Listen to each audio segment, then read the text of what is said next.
আমরা মরে গেলাম ঋণের দায়ে আর খাওয়ার অভাবে, এমন চিরকুট লেখা আত্মহত্যা করেছিলেন মিনারুল ইসলাম। আত্মহননের আগে তিনি হত্যা করেছিলেন স্ত্রী ও 2 সন্তানকে। নিহতদের নামে 40 অনুষ্ঠিত হয়েছে। এই আয়োজন করতেও আবার পরিবারকে ঋণ নিতে হয়েছে। অনেক স্থানে 40 করাকে অনিবার্য মনে করা হয়, না করলে মানুষ কুট কথা বলে। এবারে কিছু বলুন প্লিজ।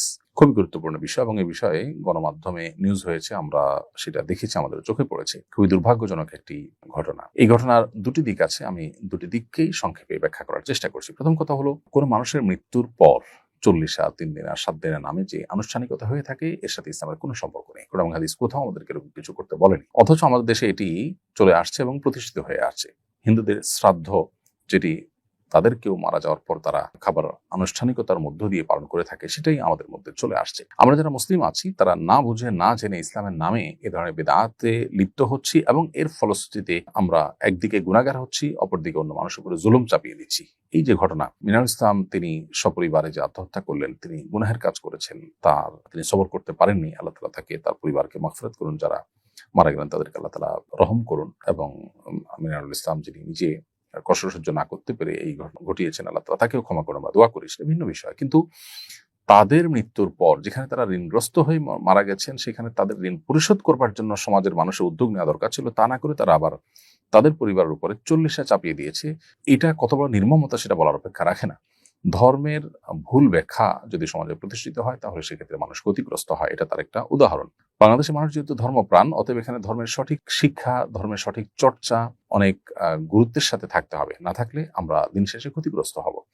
এই ঘটনার দ্বারা সেটি বোঝা যাচ্ছে। এরকম আরো অনেক ঘটনা হয়তো ঘটে থাকে। যেহেতু মানুষ ধর্মপ্রাণ, তারা ধর্ম পালন করবেই, অতএব সঠিক চর্চার ব্যবস্থা থাকা দরকার। প্রাথমিকে ধর্মীয় শিক্ষক এবং বিভিন্ন জায়গায় ধর্ম চর্চা করার সুযোগ থাকলে একদিকে আমরা আমাদের মোরালিটিকে ডেভেলপ করতে পারবো। আমাদের সমাজে কিশোর গ্যাং সহ যে সমস্ত অনাচার আমরা দেখতে পাচ্ছি, যে সমস্ত অনভিপ্রেত বিষয় আমরা দেখতে পাচ্ছি, সেগুলো থেকে মুক্তি লাভ করবো। অপর দিক থেকে আমাদের ধর্মের সঠিক জ্ঞান হবে, তার ফলে আমরা আলোকিত হবে, সমাজ আলোকিত হবে এবং এই জাতীয় কুসংস্কার থেকে আমরা বাঁচতে পারবো।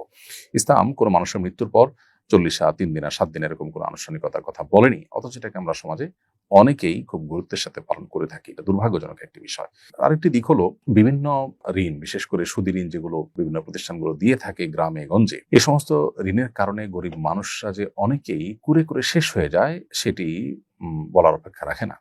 জনাব মিনারুল ইসলাম কি কারণে আত্মহত্যা করেছেন, তার ঋণটা কি এই টাইপ ছিল সেটা আমরা জানি না, কিন্তু আমরা এটুকু জানি যে এই তথাকথিত ক্ষুদ্র ঋণ ইত্যাদির নামে যে সুদভিত্তিক ঋণের বিশাল জাল বিছানো হচ্ছে, এই জালে আটকা পড়ে বহু মানুষ নিঃস্ব হয়েছেন, শেষ হয়েছেন, অনেকে জীবন পর্যন্ত শেষ হয়ে যাচ্ছে এবং ফ্রাস্ট্রেশনে ভুগছেন। গরিব মানুষ আরো গরিব হয়ে যাচ্ছেন। এই সমস্ত ঋণের মাধ্যমে কিছু মানুষের হয়তো সাময়িক উপকার হয়, কিন্তু স্পিরিচুয়ালি এবং নানা দিক থেকে গরিব মানুষ বা ঋণ গ্রহীতারা সবচেয়ে বেশি ধ্বংস হয়। এবং যারা ঋণ দিয়ে থাকে, সেই প্রতিষ্ঠানগুলো আরো ধনী হয়, তারা আরো বেশি সচ্ছল হয় এবং সমৃদ্ধ হয়। অতএব আমাদেরকে কর্জে হাসানা চালু করতে হবে। আসনা ফাউন্ডেশন থেকে সেটা আমরা করবো, চিন্তা করছি অনেক দিক থেকে, কিন্তু আমাদের সীমাবদ্ধতা অনেক বেশি। অন্য যত প্রতিষ্ঠান আছে, যাদের সুযোগ আছে, ছোট্ট পরিসর হলেও কর্জে হাসানার এই প্রচলন আমাদেরকে চালু করতে হবে। প্রত্যেক এলাকাতে মসজিদ কর্তৃপক্ষ উদ্যোগ নিয়ে সে এলাকার দরিদ্র অভাবী মানুষদের তাদের দারিদ্র এবং তাদের কষ্ট দূর করবার জন্য উদ্যোগ নেওয়া উচিত। তাহলে ইনশাআল্লাহ বিদিল্লাহ এই ধরনের ঘটনা হয়তো ঘটবে না। সেই সাথে দিনের সঠিক শিক্ষাটা আমাদের সমাজে ব্যাপকভাবে বিস্তার করতে হবে।